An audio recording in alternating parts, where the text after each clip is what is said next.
পুরাতন সিডিআইটি বাইকের modify CDI যেটা করা হয়েছে, এটা পূর্বেই সিডিআই করেছে। এখানে কিন্তু ম্যাগনেটের ভিতর যেটা আমরা আর্মেচার কোয়েল দেখাচ্ছি, এটা কিন্তু দুটো তারের সংযোগ দুই পাশে, এখানে একটা এখানে একটা।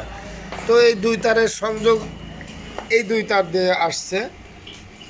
আর আমরা যেভাবে এই সিডিআইয়ের সংযোগগুলো দিয়ে দেব, আমরা সিডিআইয়ের এই সংযোগগুলো এর সঙ্গে কিন্তু আবার জোড়া দিয়ে দিয়েছি, যেহেতু তার কাটা পড়েছে। এই দুটো তার হবে সার্কিটের ইনপুট অর্থাৎ আর্মেচারের ইনপুট, আর এই দুটো হবে একটা বডি বা আর্থিন, আর একটা হবে হাই টেনশন কয়েলের। তো ঠিক এইভাবে এই চারটের কাজ হয়। পাশাপাশি এই হাই টেনশন কয়েলের একটা সংযোগ যদি আমরা চাবির সঙ্গে সংযুক্ত করে দিই, তাহলে কিন্তু ইঞ্জিন সুইচ বন্ধ করলে বন্ধ হয়ে যাবে। আবার এটার সঙ্গে ছাড়াও আমরা চাবির সুইচ এই চিকন তারের যে আর্মেচার কয়েলের তার আসছে, এই সংযোগ এখান থেকেও কিন্তু আমরা চাবির সংযোগ একটা দিলেও ঠিক একই কাজ করবে বন্ধ এবং অন করার ক্ষেত্রে। তো আমরা সংযোগ দিয়ে দেখাচ্ছি।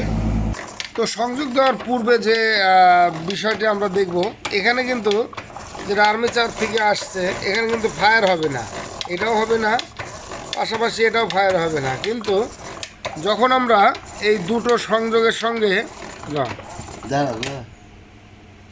এরকম ঠিক দাও,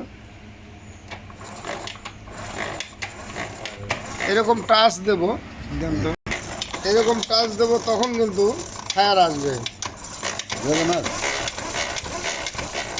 তো ঠিক এরকম ফায়ার আসবে, আর বডির সঙ্গে ফায়ার আসবে না। এটা শুধুমাত্র সিডিআই এর মধ্যে ইনপুট হওয়ার পরই ফায়ার আসবে।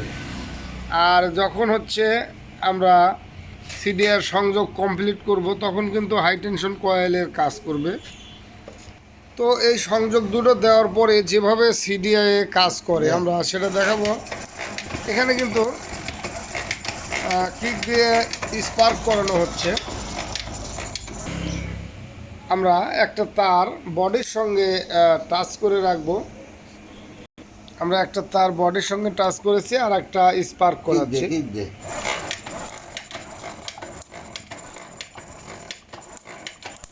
তো এইভাবে কিন্তু বিদ্যুৎ আসবে। আচ্ছা, এবার আমরা সিডিআইয়ের সঙ্গে সংযুক্ত তারটি হাই টেনশন কয়েলের সঙ্গে দিয়ে দেব। ধরো এটা, তো ঠিক এরকম আমরা বডি করে রাখবো এটা। আর এবার হাই টেনশন কয়েল দিয়ে কীরকম বিদ্যুৎ আসে দেখব। তো এইরকম এখন কিন্তু হাই টেনশন কয়েলের বিদ্যুৎ চলে আসছে।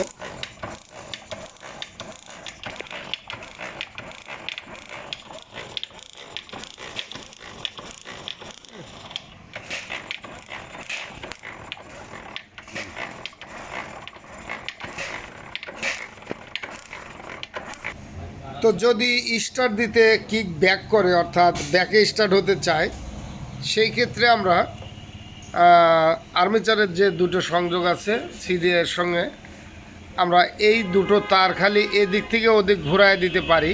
অর্থাৎ এই পাশের যে তারটা, এই তারটা এই তারের সঙ্গে দিয়ে দেবো, আর এই তারটা এই তারের সঙ্গে দিয়ে দেবো। তাহলে কিন্তু তখন আবার পুনরায় সামনের দিকে কিক যাবে বা কিক করলে স্টার্ট হবে। তো যদি এরকম ব্যাকে ওঠে সেই ক্ষেত্রে, তো এইভাবে যদি সিডিআই করা যায়, তাহলে কিন্তু সিডিআইয়ের সংযোগগুলো অ্যাকুরেট হবে।